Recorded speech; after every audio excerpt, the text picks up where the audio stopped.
The aged women likewise, that they be in behavior as becometh holiness, not false accusers, not given to much wine, teachers of good things. Titus 2 verse 3. This is great advice for anyone.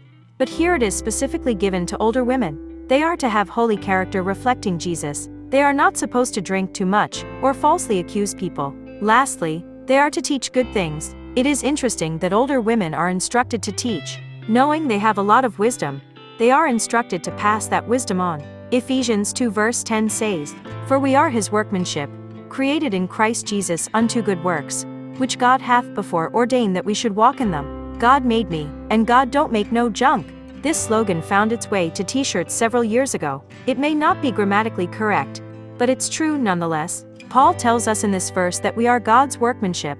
We are made by his hands. We are not accidents, we are works of art, crafted by his loving hands. Therefore we have value. Nothing can take that away from us. Ugly words, insults, snide remarks, they are meaningless in the face of the fact that we are his workmanship. If we could only truly believe that about ourselves, there wouldn't be a bully anywhere with any kind of power over us.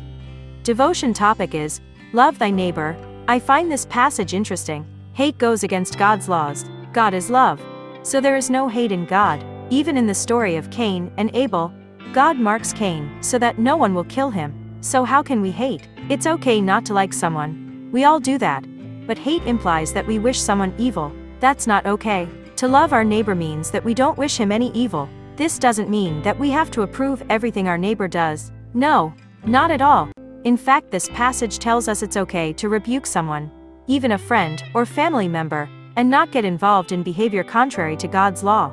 Going back to Cain and Abel, revenge is also contrary to God's will for us. So much violence would be avoided if people didn't seek revenge. As I mentioned the other day, today, a person who feels disrespected often gathers friends to get even with that person. This leads to a larger group of friends getting even with the others, and so on, and so on. Feuds of this sort have become commonplace among many groups of young people as we have become such of them, and as society. Some feuds seem to last one generation to the next, and often people don't even remember when the bad feelings began, nor do they know the cause. How do you want to be treated? How do I? If I want to be treated kindly, with respect, then it is my responsibility to treat others the same. It's not always easy to love those we don't like, but that's what God not only expects of us, but commands. If you enjoy this video, please like and comment telling us that you enjoy it. And remember to subscribe and turn on your notification bell, that way you will not miss any of our videos.